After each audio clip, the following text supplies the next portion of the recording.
Good afternoon, everyone. We are back in Joshua chapter 5. Joshua chapter 5, a relatively short chapter, begins as we carry on from the crossing of the Jordan.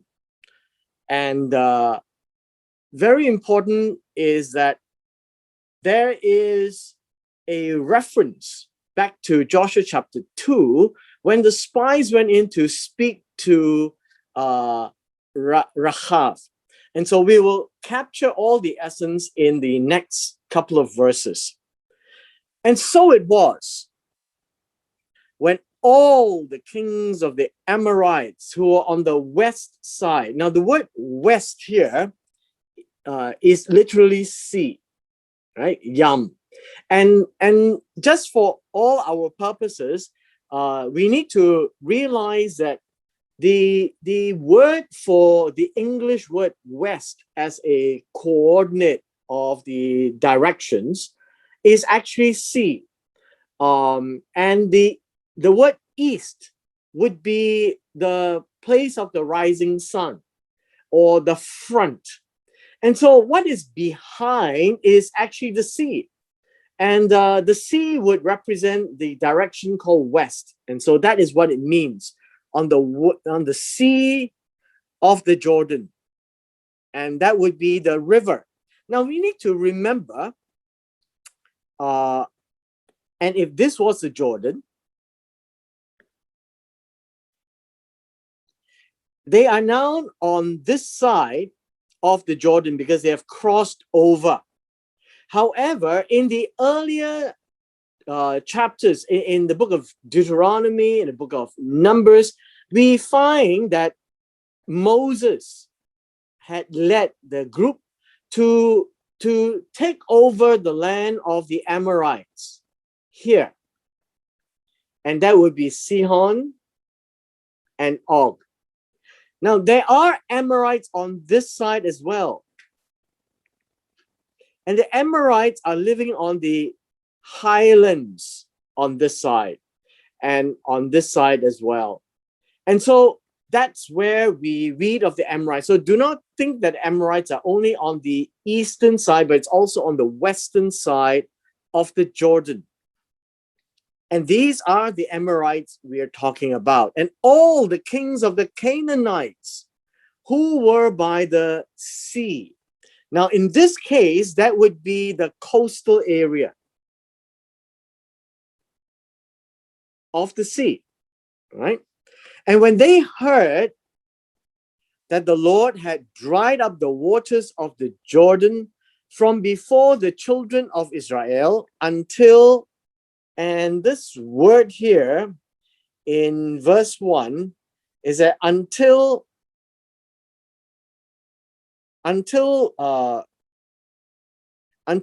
they had crossed, and the word is they here, not we, and that their heart melted. And this is the word I want to point out to you.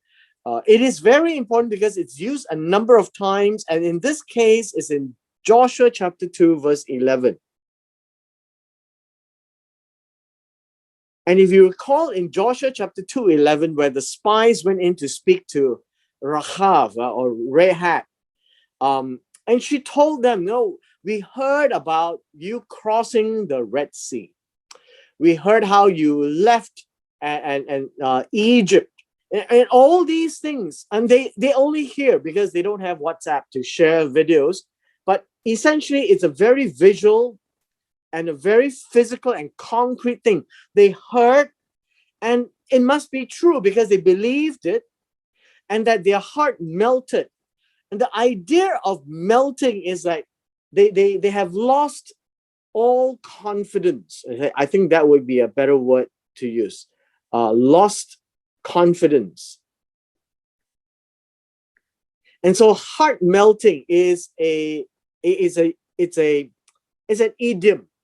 When they have lost confidence in themselves, they hear what God had done, and in this case, drying up the waters of the Jordan, which never happened before. and Rahab was talking about crossing the Red Sea. Never happened before, and they were very afraid. And that is the picture that is given here. And there was no spirit in them any longer because of the children of Israel. What do you mean, no spirit? Now, that's another expression. The idea here of no spirit, this is ruach, which means wind, which means that the wind that drove them is like in a sailboat where you need the wind to drive them and they're moving forward with confidence. Well, no spirit in them any longer is an A and a B. Heart melting and no spirit in them any longer is actually talking about the same thing, that they have completely lost confidence by the time they hear of the children of Israel. And when they hear of the children of Israel, they are actually thinking about the Lord, Jehovah, that they have a true and living God who walks with them and fights for them, opens the sea, opens the river. All of these things are what they heard. And they really became very apprehensive, at a total loss in that sense. Now, coming to verse 2. At that time, the Lord said to Joshua, there is a reaffirmation of the circumcision, right? The affirmation of the circumcision is in Genesis chapter 17. Genesis chapter 17. And this circumcision in Genesis chapter 17 is a sign of the covenant. And so it says here, make yourself flint knives. Now understand this. This is what we call a flint would be, well, I guess we could use the word pebble, or stone, which you sharpen, right? And it can be quite sharp. And that's how ancient weapons are made. And by the word knives here, actually gives us the picture of a dagger, something to cut, right? Something to cut. So they made a tool using pebble stones, sharpened, and it's for cutting. And what are they cutting? And it is quite sharp. It's for yourself, and to circumcise the sons of Israel again the second time. And we need to unpack this a little bit. And first of all, understand this. Malal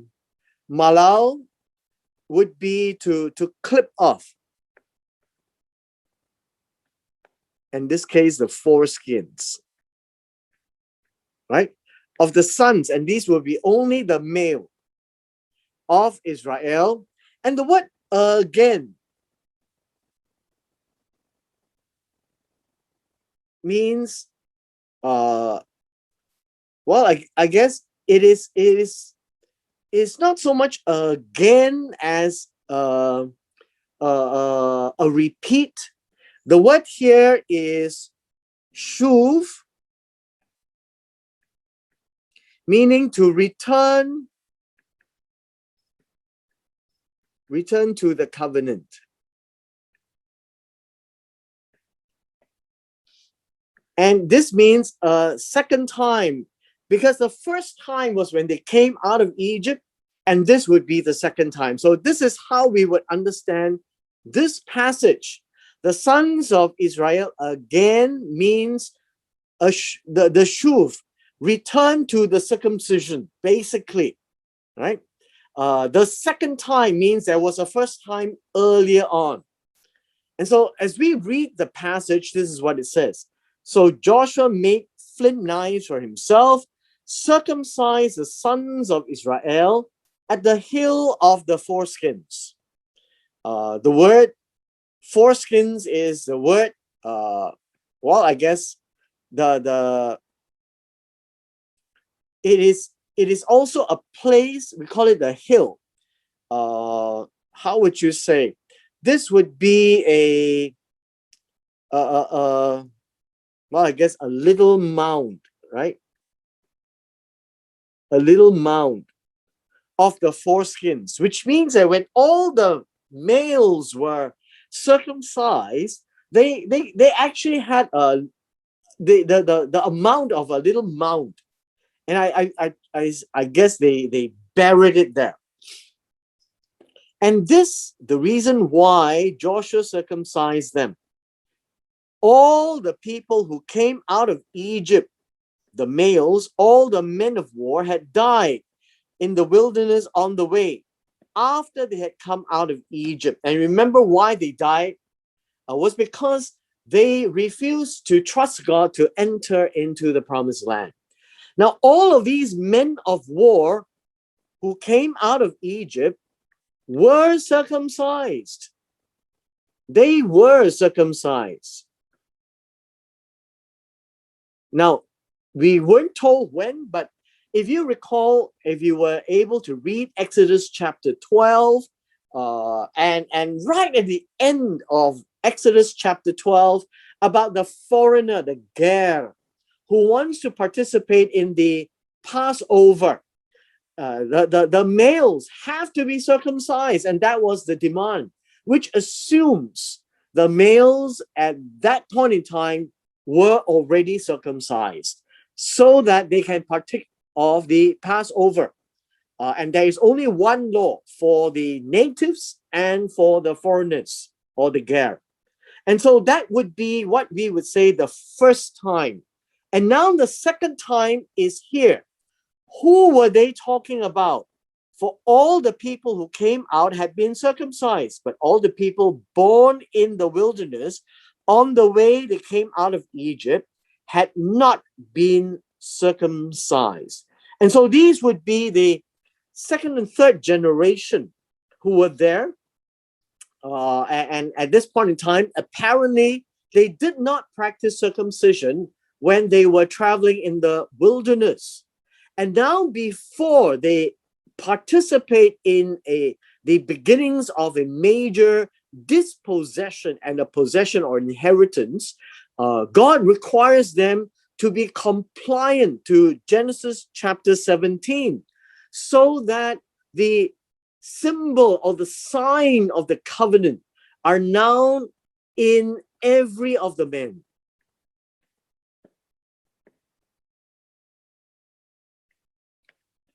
In verse 6, it says, "For the children of Israel walked 40 years in the wilderness till all the people, men of war, who came out of Egypt were consumed."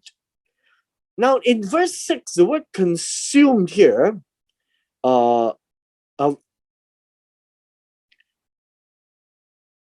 verse 6, it says, all of them who were consumed, has, well, I guess you could say that the word here is be complete. To be complete.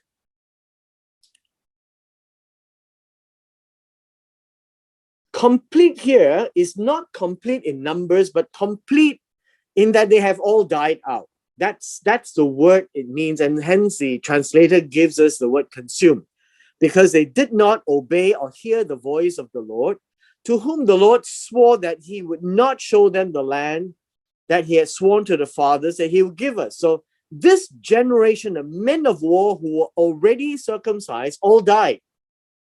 And this promise is a land flowing with milk and honey. And if you recall, the land flowing with milk and honey is an idiom of a fat and fertile land. That's basically what that phrase means. And then Joshua circumcised their sons, whom he raised up in their place. And the idea here is that the sons took over from those who came out of Egypt. So those who came out of Egypt were gone. The sons or their sons took over. For they were uncircumcised because they had not been circumcised on the way. And as I had explained, they did not circumcise in the wilderness. And so right now, they were circumcised to complete the sign of the covenant of Genesis chapter 17. And so it was when they had finished circumcising all the people. Now you recall, all the people is not every single one of them, all the men, right? That they stayed in their places in the camp until they were healed. And I guess this is important because they had injury and they need to be restored and keep alive. That is what this word means. They are to keep alive and stay alive. Verse 9. Then the Lord said to Joshua, "This day I have rolled away the reproach of Egypt from you." Now understand the word roll away. Rolled away is galal. It's actually to, how would you say? It is like a wheel. It is like a wheel. And then it comes one full circle. And this is what it means. It rolls away. It comes around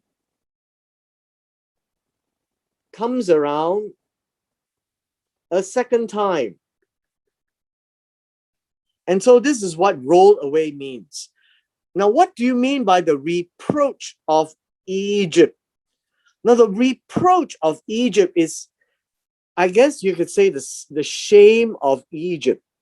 Now, there are a number of views of this, but the shame of Egypt seems to be a disgrace coming out of Egypt. But the idea here is rolling away the shame of Egypt is to shed the skin and the blood from you. And this reproach is actually symbolized by the circumcision. And the circumcision is the term roll away. God has circled away the reproach. And then this place is called Gilgal to this day. Gilgal is a wheel, a rolling wheel. Like this, a rolling wheel. And that's what Gilgal means. About the wheel to circulate and come again the second time. And that is what it means by circumcising the people the second time. And that this represents the rolling away of the reproach. Now, this is probably how the Jews might have seen this, that the first time would be in Exodus chapter 12 or before, but it was not stated. All we know is that by the time Exodus 12 arrived, they were all circumcised because they were participating in the Passover. But today, when we read this passage, "This day I have rolled away the reproach of Egypt from you," and this is the second time that they are having the circumcision to signify the cutting off of the foreskin in the shame of Egypt. And that is what it symbolizes. And Gilgal gives us this name. Now, incidentally, Galilee has the same root word. And Galilee talks about this wheel that people come and go from the north to the south through Galilee. And so this is again symbolizing the idea of a wheel. And so this is symbolic, basically. It's symbolic.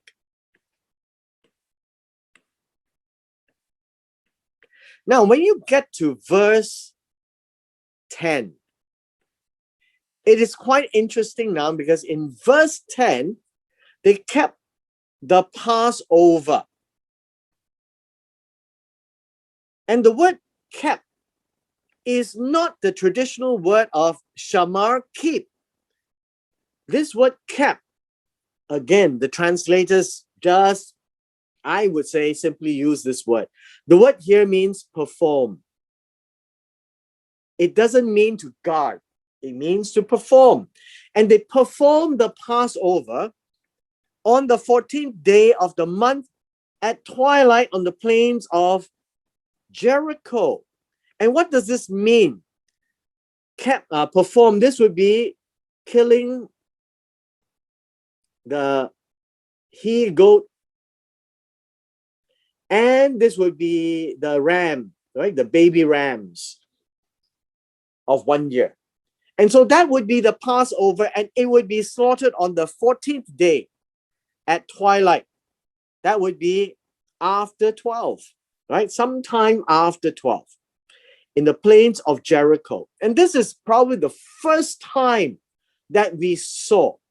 Now, interestingly, in verse 10, you would see that in Exodus chapter 12, tells them that they need to keep the Passover once they are in the promised land. And so they didn't keep the Passover when they were on the eastern side of the Jordan. Now they're keeping the Passover on the western shore of the Jordan, right before Jericho. And it tells us that they are still recovering. And this is the beginning month, right? On the 10th, they sent a spy in. Now on the 14th, after the circumcision, they performed the Passover. And this would be on the 14th. And so this is the month of Nisan or Aviv. And this is the first month. And they ate of the produce of the land on the day after. Now, this is a very important word. Verse 11, on the day after, literally means on the morrow, right? On the next day after the Passover. And they started the feast of unleavened bread and the parched grain. Now, understand, unleavened bread is matzah. Parched grain, in this case, is this would be well, I guess it would be dried, right? Dried or roasted on that same day, which is the day after the Passover. Now, this is what happens. When they started to do this, that the Passover is on the 14th. On the 15th, that would be unleavened bread. And they will also eat the Passover. But on this day onwards, something happened. They are no longer eating manna. And so there will be no more manna from this day on. The man ceased on the day after they had eaten the produce of the land. And the children no longer had man. And this is what it means. There's no more man, but they ate the food of the land of Canaan that year. And basically, this is the cutoff point. The cutoff point is that when they're in the land, they will eat of the land, right? They will eat of the land. And before that, they were eating man or manna in the English, right? Man or manna. And so with this, we can see that they kept the Passover or performed the Passover the first time after Exodus 12. They followed exactly what they were told in Exodus 12. They had to be circumcised to eat this, and including the foreigners. And after that, they ate unleavened bread, and then they had parched grain. And once they started that, that would be eating the produce of the land, and there is no more man. The word is man, right? The English is manna. And so God's bread stopped right after the Feast of Unleavened Bread started. And that is the significance. What does it symbolize? It symbolizes that they are now in the promised land. And they will eat of the food of the promised land, of the produce of the land that comes out of the land that God has given them. And there's no more need for bread from heaven. And in the produce of the land, we have seen in Deuteronomy chapter 8 onwards, you find that God wanted them to go into the land to trust God, that God will give them rain, so that they know that the first fruits belong to God and they can honor God in their lives. And this is the beginning. So in Joshua chapter 5, gives us that beginning of the entire trust in God on the land. Now, a very peculiar event happened. Joshua is going to Jericho. When Joshua was by Jericho, and we would say the word by would be near Jericho, I think would be a good word, right? It is not in Jericho, although the Hebrew word does have that meaning. He was not in Jericho yet, but he was on the way to Jericho, because that would be the place where they would begin the conquest. And now this is a Hebrew term, lifted his eyes. You see this all over the book of Genesis. What do you mean by lifting your eyes? The word lifting literally is to lift up the eyes to see. And I would say this would be lifting the head to see, right? That would be the meaning here, that you lift up your head. And he was looking, and then he was seeing, and behold, it says there was a man, and this is the word ish. This is the male gender, right? This is not the generic man like Adam, humanity. This is ish. And he was standing across from him. The word opposite is across. He was standing in front of him, right? That would be a good way of looking at this. And so you would find the text says that this man had his sword drawn in his hand. Now, I would advise us to remove all the capital letters here, because there is no capital letter in the Hebrew. And so this would be his sword and his hand, and this is generally a man. So this is a man that he saw. No specifics are given to us. And same thing with this word him. All right. So we see that Joshua is meeting another person that is in front of him, and he had what we call a sword, right?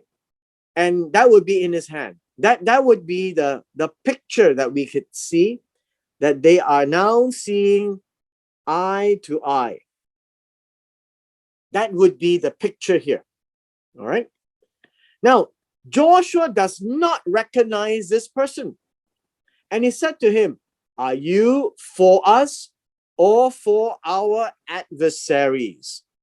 The word adversary would be our enemy. So are you fighting for us or for our enemy? And so this word here, Joshua walked up to him, and Joshua wasn't afraid. Joshua just asked him, "Are you for us or are you for our adversaries?" Plain and simple, right? And so this word here means if. If you for us or for enemies. And so this will be a question of interrogation. And so this ish, right? He would be the word ish.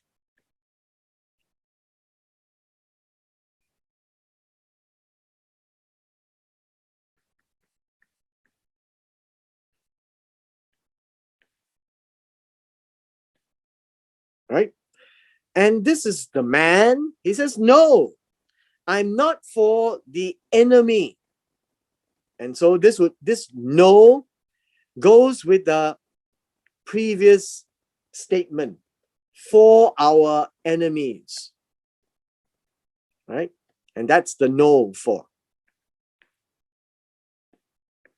And then he says, "I am not that, but I am the commander." And this would be Sar. And if you notice in Isaiah chapter 9, verse 4, Sar Shalom, it says the Prince of Peace. Well, the word Sar is a commander or a chief, right? I am a chief of the Tzava. And what does this mean? You remember, the Lord's name is Yehovah Tzevaot, the Lord of hosts. And so in this case, when we talk about the hosts, or it's the army of God. And the army of God represents two aspects. In Exodus chapter 12 and 13, the army of the Lord is actually the Israelites and 20 years and above. And it was represented as that.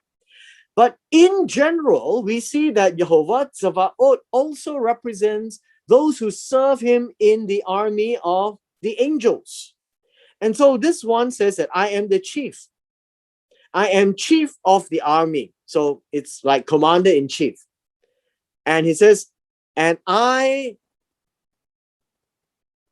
am now come. And so when he says, I have now come, it gives us an idea that God sent him. Remember, in Exodus chapter 33, God says, I will send an angel before you. And this is literally what God means, right? That would be in Exodus chapter 33. And God was angry with them after the golden calf incident. God says, I will send my angel before you. But in this case, he literally has sent the commander in chief, not just anyone. The Jewish scholars think that this is Michael, the archangel. And so I'll just give it to you as a piece of information. That's all. I'm not saying it is, but we don't know. I don't know. But I'm just giving you what they say. And so now we have this phrase, Joshua fell on his face to the earth. And the word fell, literally fall down. Face to the Arets, to the land, right? Fell on his face to the land. And so what you see is, in this case, suddenly we have Joshua on the ground looking at this man here. And he says, and worship. Now again, notice there is no English, no Hebrew word for worship. This word worship means to bow down, prostrate. And this would be an A and a B. To bow down with the face on the land and to bow down, prostrate, is actually the same thing. It's actually the same thing. And then said to this man, what does my Adoni, right? What does my Adoni say to his servant, right? Servant means one who will listen and do. Who is the servant? Joshua. Joshua is submitting to this angel, or I would call angel, the commander in chief. And this is a commander of the army of the Lord.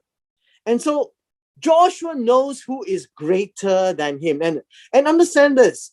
Shakhak, the bowing down, prostrate, is a very oriental practice that you would bow down to angels, you bow down to the kings, you bow down to God, and people bow down to idols. Whenever you treat someone who is far greater than you, this is paying homage, that you humble yourselves and you treat yourselves as a servant of the one you bow down to.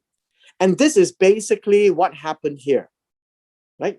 And that Joshua recognized that, oh, this is what God meant by him sending his angel before the Israelites. Then the commander of the Lord's army said to Joshua, take your sandals off your foot. And basically, take your shoes off, for the place where you stand is holy. And Joshua did so. And let me unpack this a little bit. All right. He says, take off your shoes, take off your sandals, right? Take off your sandals, off your foot, literally. For the place you stand, the place is Makom.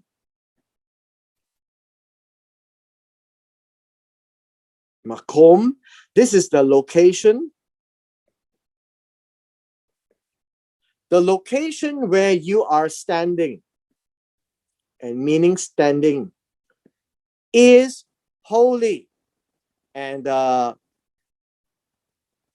word here is Kodesh, is holiness. Now let me explain this. All right. We had this in Exodus chapter 3, verse 5.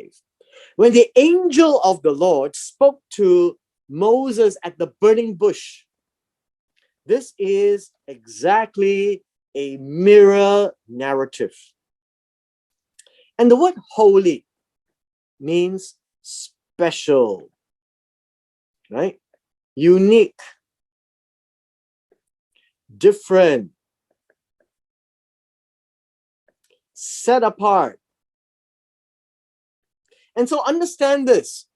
Holy ground is a place where God's presence is said to exist. And so the commander of the Lord's army is that special angel